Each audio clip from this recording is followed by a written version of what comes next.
ادبار و آینه، نوشته محمود دولت‌آبادی، روخانی آناهیتا عطایی.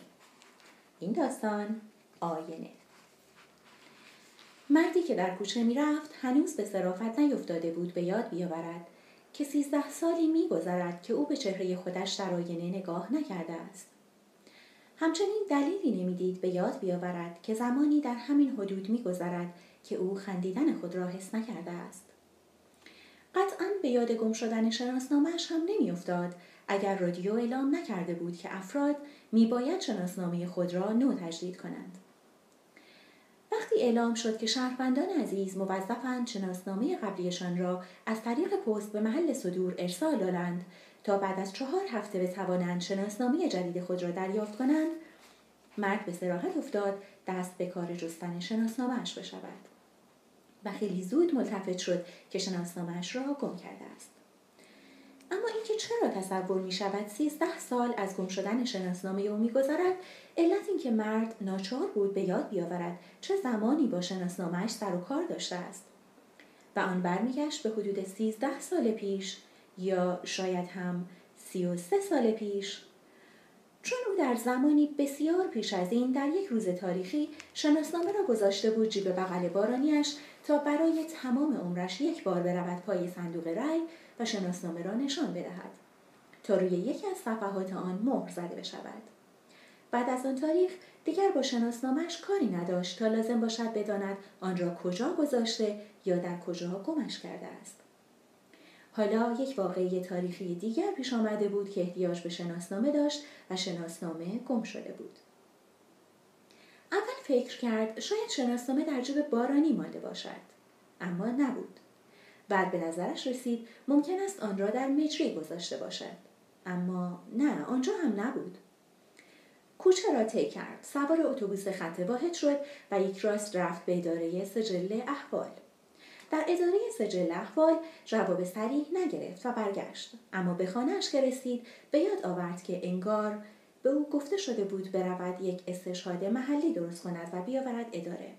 بله، همینطور بود، به او اینجور گفته شده بود، اما این استشهاد را چجور باید نوشت؟ نشست روی صندلی و مداد و کاغذ را گذاشت دم دستش روی میز. خب، باید نوشته شود ما امضا کنندگان ذیل گواهی می‌کنیم که شناسنامه آقای مفقود الاثر شده است. آنچه را که نوشته بود با قلم فرانسه پاک نویس کرد و از خانه بیرون آمد و یک راست رفت به دکان بقالی که هفته یک بار از آنجا خرید می‌کرد. اما دکاندار که از دردسر خوشش نمی‌آمد گفت او را نمی‌شناسد. نه اینکه نشناسدش، بلکه اسم او را نمی‌داند، چون تا امروز به صرافت نیفتاده اسم ایشان را بخواهد بداند. به خصوص که خودتان هم جای اسم را خالی گذاشته اید. بله، درست است. باید اول می‌رفته به لباسشویی، چون هر سال شب عید کت و شلوار و پیراهنش را یک بار می‌داده لباسشویی و قبض می‌گرفته. اما لباسشویی با وجودی که حافظه خوبی داشت و مشتری‌هایش را اگر نه به نام اما به چهره می‌شناخت، نتوانست او را به جا بیاورد و گفت که متاسف است، چون آقا را خیلی کم زیارت کرده است. لطفاً ممکن است اسم مبارکتان را بفرمایید؟ خواهش می‌شود واقعاً که. دست کم قبض، یکی از قبض‌های ما را که لابد خدمتتان است بیاورید، مشکل حل خواهد شد. بله، قبض. آنجا روی ورقه قبض اسم و تاریخ سپردن لباس و حتی اینکه چند تکه لباس تحویل شد را با قید رنگ آن می‌نویسند. اما قبض لباس را چرا باید مشتری نزد خود نگه دارد وقتی می‌رود و لباس را تحویل می‌گیرد؟ نه، این عملی نیست. دیگر به کجا و چه کسی می‌توان رجوع کرد؟ نانوایی. دکان نانوایی در همان راسته بود و او هر هفته نان 7 روز خود را از آنجا می‌خرید. اما چه موقع از روز بود که شاگرد شاطر کنار دیوار دراز کشیده بود و گفت پخت نمی‌کنیم آقا. و مرد خود به خود برگشت و از کنار دیوار راه افتاد طرف خانه‌اش با ورقه‌ای که از یک دفترچه 40 برگ کنده بود. پشت شیشه پنجره اتاق که ایستاد، زخیلکی خیره ماند به جلبک‌های سطح آب حوض، اما چیزی به یادش نیامد. شاید دم غروب یا سر شب بود که به نظرش رسید با دست پر راه بیفتد برود اداره مرکزی ثبت احوال مقداری پول رشوه بدهد به مأمور بایگانی و از او بخواهد ساعتی وقت اضافی بگذارد و اثری از شناسنامه او پیدا کند. این که ممکن بود، ممکن نبود؟ چرا ممکن نیست؟ با پیرمردی که سیگار ارزان می‌کشید و مشتک نسبتاً بلندی گوشه لب داشت، به توافق رسید که به اتفاق بروند زیر زمین اداره و بایگانی را جستجو کنند و رفتند. شاید ساعتی بعد از چای پشت نهار بود که آن دو مرد رفتند زیر زمین بایگانی و بنا کردند به جستجو. مردی که شناسنامه‌اش گم شده بود، هوشمندی به خرج داده و یک بسته سیگار با یک قوطی کبریت در راه خریده بود و با خود آورده بود. پس مشکلی نبود اگر تا ساعتی بعد از وقت اداری هم توی بایگانی معطل می‌شدند. و با آن جدیتی که پیرمرد بایگان آستین به دست کرده بود تا بالای آرنج و از پشت عینک ذره‌بینی‌اش به خطوط پرونده‌ها دقیق می‌شد، این اطمینان حاصل بود که مرد ناامید از بایگانی بیرون نخواهد آمد. به خصوص که خود او هم کم کم دست به کمک برده بود و به تدریج داشت آشنای کار می‌شد.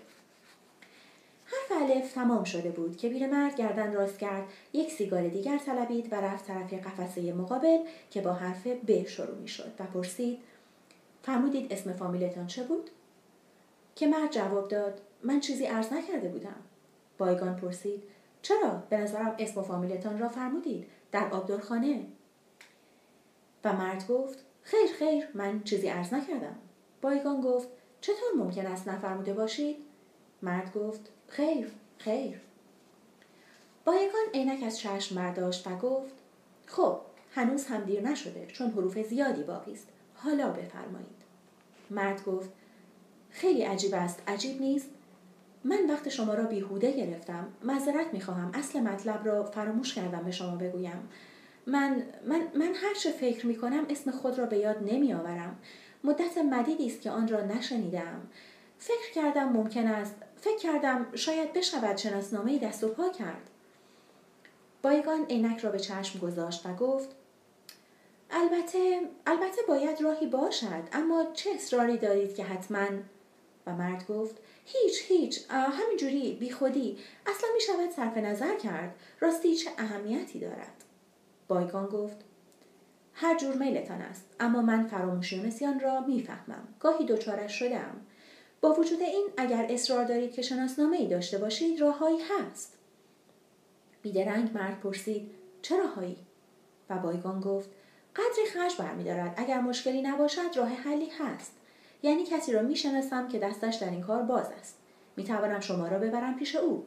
باز هم نظر شما شرط است، اما باید زودتر تصمیم بگیرید، چون تا هوا تاریک نشده باید برسیم.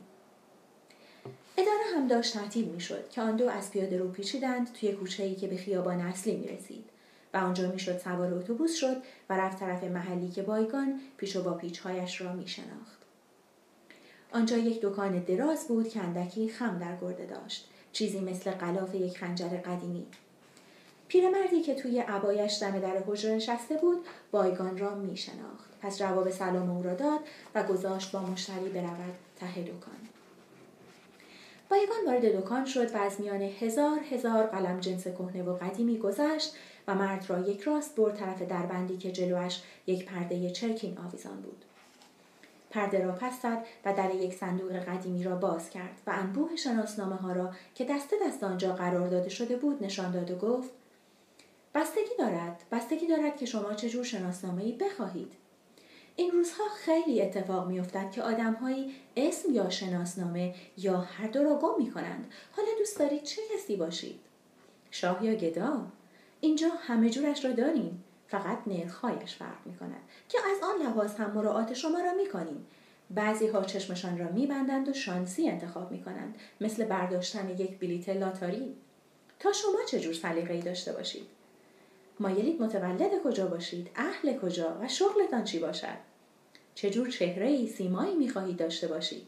همه جورش میسر و ممکن است. خودتان انتخاب می‌کنید یا من برایتان یک فال بردارم؟ اینجور شانسی ممکن است شناسنامه یک امیر، یک تاجر آهن، صاحب یک نمایشگاه اتومبیل یا یک دارنده مستقلات یا یک به دست آورنده موافقت اصولی به نام شما در بیاید. اصلا نگران نباشید، این امر عادی است.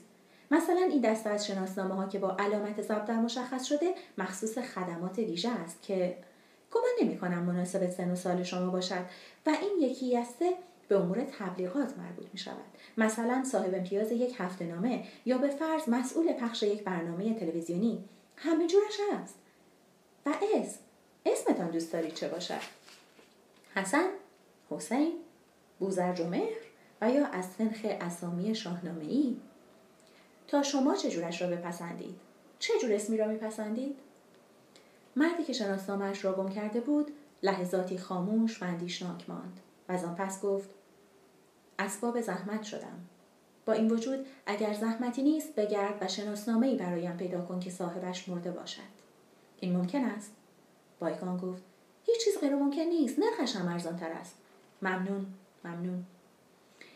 بیرون که آمدند پیرمرد دکاندار سرفه‌اش گرفته بود و در همان حال برخاسته بود و انگار دنبال چنگک میگشت تا کرکره را بکشد پایین. بلابلای سرفه‌اش به یکی دو مشتری که دم تخت کارش ایستاده بودند میگفت فردا بیاید چون ته دکان برق نیست. و مردی که در کوچه میرفت به صرافت افتاد به یاد بیاورد که زمانی در حدود 13 سال میگذرد که نخندیده است و حالا چون دهان به خنده گشود با یک حس ناگهان متوجه شد که دندانهایش یک به یک شروع کردند به ور آمدن، فرو ریختن و افتادن جلوی پاها و روی پوزه کفشهایش. همچنین حس کرد به تدریج تکه‌ای از استخوان گونه، یکی از پلک‌ها، ناخن‌ها دارند فرو می‌ریزند. به نظرش آمد شاید زمانش فرا رسیده باشد که وقتی اگر رسید به خانه و پا گذاشت به اتاقش برود نزدیک پیش بخاری و یک نظر برای آخرین بار در آینه به خودش نگاه کند.